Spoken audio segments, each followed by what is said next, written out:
Yeah కుక్షి వివరే కృత్వా స్వయం రక్షతి సర్వతః నమామి జననీం దేవీం పరాం ప్రకృతి రూపిణీం కృచ్చేన మహతా దేవ్యా ధారితోహం యదోదరే తత్ప్రసాదాత్ జగదృష్టం మాతర్నిత్యం నమోస్తుతే పృథివ్యా యాని తీర్థాని సాగరాదీని సర్వతః వసంతి యత్ర తాం నౌమి మాతరం భూతిహేతవే. మాతృదేవో భవ. ఇప్పుడు నవంబర్ నెల 2025 సంవత్సరం గోచార ఫలితాలు ఏ విధంగా ఉన్నాయి అనేటటువంటిది 12 రాశుల వారికి సశాస్త్రీయమైన పద్ధతిలో తెలుసుకునే ప్రయత్నం చేద్దాము. వృషభ రాశి వారికి నవంబర్ నెల 2025 సంవత్సరం గోచార ఫలితాలు ఏ విధంగా ఉన్నాయి అనేటటువంటి విషయాన్ని మనం సశాస్త్రీయంగా తెలుసుకునేటువంటి ప్రయత్నం చేద్దాము. దీంట్లో ఎక్కువ గ్రహాలు బాగలేవు అని చెప్పి ఎవ్వరూ కంగారు పడద్దండి. ఇది కేవలం గోచారం మాత్రమే. ఇది మీ జాతకాన్ని నిష్ణాతులైన వారు చెప్తే 10 నుంచి 15% మాత్రమే ప్రభావితం చేస్తుంది. మిగతాదంతా కూడా మీ వ్యక్తిగత జాతకాన్ని మీదే ఆధారపడి ఉంటుంది. అది రాయించుకోండి, నిష్ణాతులైన వారి చేత రాయించుకోండి. ఇది కాలక్షేపాన్ని పెట్టుకోవచ్చు. అంటే అలా అని కాదు, మరి అంత తీసేయాల్సింది కాదు. దీని ప్రభావం దీనికి ఉంది. ఆ 10% 15% కోసం నిష్ణాతులైన వారు చెప్తే, కాబట్టి దీనికి అంత కాకుండా వ్యక్తిగత జాతకానికి చాలా నిష్ణాతులైన వారు ఉంటే వదలవద్దండి. ఎందుకంటే నిష్ణాతులైన వారు దొరకడం కూడా చాలా కష్టం అవుతూ ఉంటుంది. అటువంటి వారు చాలా మంది ఉన్నారు. కానీ వాళ్ళు యూట్యూబ్లు వాటిలోకి రాకపోవచ్చు, రాలేదు కూడా. వాళ్ళంత ఓపికగా కూడా దీనికి మీ జాతకం రాయాలి అంటే ఏదో నోటితో చెప్పేస్తే కాదండి. 6 నెలల తర్వాత మీరు మర్చిపోతారు, అరగంట తర్వాత నేను మర్చిపోతాను మీకు ఏం చెప్పాను అనేటట్టు. అలా కాకుండా కొంచెం పేపర్ మీద పెట్టిస్తే, రాసిస్తే అది మనం జీవితాంతం దగ్గర పెట్టుకోవచ్చు. దాని ప్రకారం జరిగే అవకాశాలు 100% ఉంటాయండి. అప్పుడు ఈ గోచార ఫలితాన్ని దానికి అన్వయించుకోవాలి. ఇక్కడ మనం ప్రస్తుతము వృషభ రాశి వారి గురించి మనం చెప్పుకుంటున్నాము. ఈ వృషభ రాశి వారికి తృతీయ స్థానంలో అతిచారం వల్ల గురు యొక్క సంచారం జరుగుతోంది. గురు యొక్క సంచారము తృతీయ స్థానంలో వాంఛనీయము కాదు.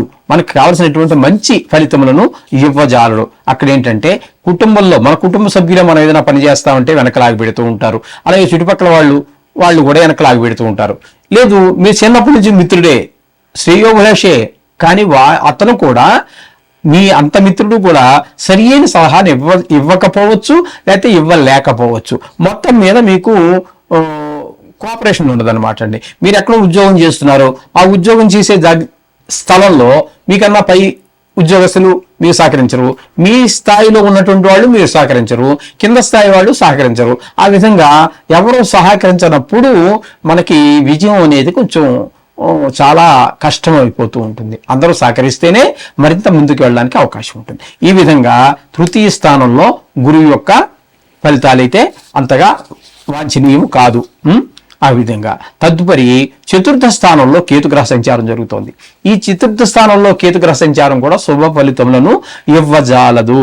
ఎందుకంటే తల్లిగారి ఆరోగ్య విషయంలో కానివ్వండి, విద్య విషయంలో కానివ్వండి, భూమి విషయంలో కానివ్వండి, ఇల్లు మనదే సొంత ఇల్లే కానీ ఏదో అక్కడ రిపేర్ ఇది ఇస్తే అది ఇస్తే ఇది ఏదో ఖర్చు రావటం, ఆ గృహం అంతా ఇబ్బంది, దానికోసం తిరగలేక ఆఫీస్కి వెళ్ళలేక, ఆఫీసులు వెళితే ఇక్కడ పని ఆగిపోతుంది, ఇక్కడ ఫోన్ చేసుకుంటే ఆఫీస్ ఆగిపోతుంది. ఈ విధమైనటువంటి అలాగే వాహనం కూడా ఏదైనా ఎక్కడికైనా వెళ్ళాలి, దూర ప్రయాణం, కారు తీద్దాం, అది చాలా రోజులైంది, 15 రోజులైంది తీసి అదేదో ఇబ్బంది పెట్టేస్తూ ఉంటుంది.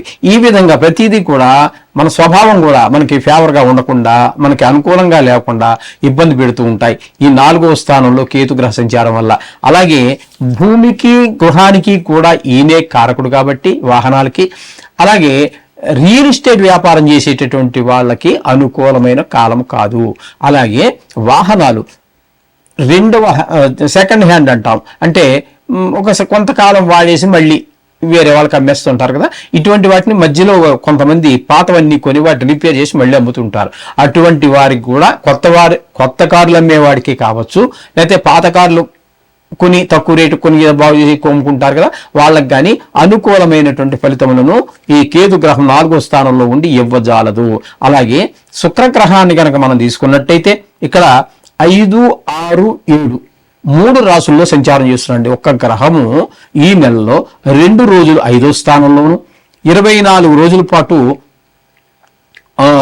6వ స్థానంలోను, 4 రోజుల పాటు 7వ స్థానంలోనూ సంచారం చేస్తూ ఉన్నాడు శుక్రుడు. అయితే ఈ 5వ స్థానంలో పనిచేసేటటువంటి 3 రోజులు మాత్రమే మన సంతానం మీద, అంటే పిల్లల యొక్క చదువు మీద కావచ్చు, ఇట్లాంటి వాటి మీద కొంచెం మంచి ప్రభావం చూపిస్తుంది. కానీ 6వ స్థానంలో ఉన్నప్పుడు రోగాలు, రుణాలు, అప్పులు, గొడవలు ఉంటాయి.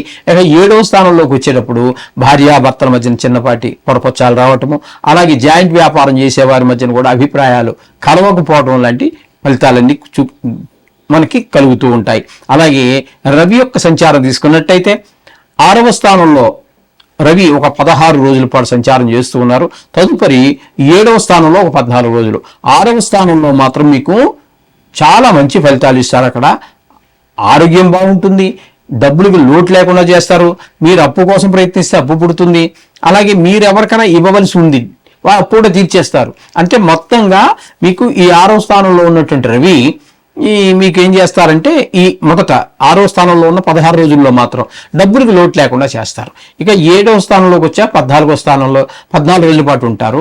అక్కడ భార్యాభర్తల మధ్యన, జాయింట్ వ్యాపారస్తుల మధ్యన కొంచెం ఇబ్బందికరమైనటువంటి పరిస్థితులు మనకి గోచరిస్తూ ఉన్నాయి రవి వలన.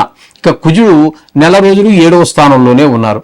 ఈ 7వ స్థానంలో కుజుని యొక్క సంచారము శుభ ఫలితములు ఇవ్వజాలదు. భార్యాభర్తల మధ్యన, జాయింట్ వ్యాపారస్తుల మధ్యన ఇబ్బందికరమైనటువంటి గొడవలు, చిన్నపాటి గొడవలు, మనస్పర్ధలు రావటము, నేను చెప్పింది ఆయన వినలేదనో, లేకపోతే ఆవిడ చెప్పింది ఇవి వినలేదనో బాధపడటం. కొంతమంది ఆ బాధని లోపల మింగేసుకుంటూ ఉంటారు, 4 రోజులు పోయి చదువుకుంటుంది కదా అనే ఉద్దేశంలో. కొంతమంది 1/2 నిమిషం కూడా ఓపిక పట్టరండి, ఆడవాళ్ళు కావచ్చు, మగవాళ్ళు కావచ్చు, వెంటనే రియాక్ట్ అయిపోతూ ఉంటారు. అది అవతల వాళ్ళకి బాధ కలుగుతూ ఉంటుంది. మళ్ళీ కలిసి జీవించాల్సిందే కదండి జీవితాంతం. వ్యాపారం పెట్టే కూడా అంతే కదండి, చించుమించుగా వ్యాపారం కలిసి చెయ్యగలిగినంత కాలం కలిసే చేయాలి. కాబట్టి గబుక్కుని మాటలు తూడలు ఆడకూడదు. మృదుభాషిత్వము, మితభాషిత్వం, ఇవి 2 చాలా. మితం అంటే తక్కువగా మాట్లాడటము, అది మాట్లాడేది కూడా భావం కఠినంగా ఉండొచ్చు కాక, కానీ మృదువుగా చెప్పాలి. ఆ విషయాన్నే మృదువుగా చెప్పినట్టయితే గొడవలు చాలా వరకు తగ్గిపోతాయి. ఈ విధమైనటువంటి ఫలితాలన్నీ రవి వల్ల కలుగుతున్నాయి. ఇక బుధుని యొక్క సంచారం కనుక తీసుకున్నట్టయితే 7వ స్థానంలో ఒక 24 రోజులు, తదుపరి ఒక 6 రోజులు మాత్రం 6వ స్థానంలోనూ సంచారం చేస్తున్నారు. 6వ స్థానంలోనూ 7వ స్థానం, అంటే 2 స్థానాలలోనూ, అంటే మొత్తం నెల అంతా కూడా మీకు బుధుడు వల్ల మీకు మంచి ఫలితాలు ఇవ్వబోతూ ఉన్నాడు. బుధుడు 6, 7 స్థానాల్లో కూడా. 6వ స్థానంలో ఉన్నప్పుడు ఆరోగ్యం బాగుంటుంది, అప్పు ఉంటే తీర్చేయగలుగుతాము, లేకపోతే అప్పు కోసం ప్రయత్నిస్తే అప్పు పుడుతుంది. అలాగే 7వ స్థానంలోకి వచ్చినప్పుడు భార్యాభర్తల మధ్యన, జాయింట్ వ్యాపారస్తుల మధ్యన, అలాగే ఇంటి చుట్టుపక్కల వాళ్ళు, ఎక్కడ ఎవరైనా సరే వాళ్ళందరితోటి కూడా మనకి మంచి సఖ్యత ఏర్పడేటువంటి అవకాశం 7వ స్థానం సంచారం వల్ల, బుధుడి వల్ల జరుగుతోంది. ఇకపోతే 10వ స్థానంలో రాహుగ్రహ సంచారం జరుగుతోంది. అలాగే మీకు ఏకాదశ స్థానంలో ఉన్నటువంటి శని కూడా వక్రగతి ద్వారా మీకు 10వ స్థాన ఫలితాన్ని ఇస్తున్నాడు. శని, రాహువు 2 గ్రహాలు కూడా 10వ స్థానం, దాన్ని వృత్తి స్థానం అంటాము. మీరు ఏ వృత్తి చేస్తే, ప్రతివారు ఏదో ఒక వృత్తి చేస్తారు కదండి. ఒకళ్ళు పూలు అమ్ముకోవచ్చు, ఒకళ్ళు కాయలు అమ్ముకోవచ్చు, ఒకళ్ళు గవర్నమెంట్ ఉద్యోగం చేయొచ్చు, ఒకడు సాఫ్ట్వేర్ ఇంజనీర్ కావచ్చు, ఒక డాక్టర్ కావచ్చు, ఒకడు యాక్టర్ కావచ్చు. ఈ ప్రతి మనిషి కూడా ఏదో ఒక వ్యాపారం చేస్తూనే ఉంటారు. కాబట్టి వాళ్ళకి ఆ చేసే వృత్తిలో ఆటంకాలు కలుగుతాయి. ఇటు శని వలన, శని భగవానుడి వల్ల, రాహు వలన కూడా చేసేటటువంటి వృత్తిలో కొన్ని ఇబ్బందికరమైన పరిస్థితులు ఖచ్చితంగా ఉంటాయి. కాబట్టి ఇక్కడ చెప్పాలి అన్నట్టయితే ఈ వృషభ రాశి వారికి ముఖ్యంగా ఈ వృషభ రాశి వారికి మనం చెప్పుకోవాలి అంటే మనకి ఏదో బాగలేదు, శుక్రుడు బాగానే ఉన్నారు. శుక్రుడు కూడా బాగలేదండి, ఒక 2 రోజులు మాత్రమే బాగున్నారు.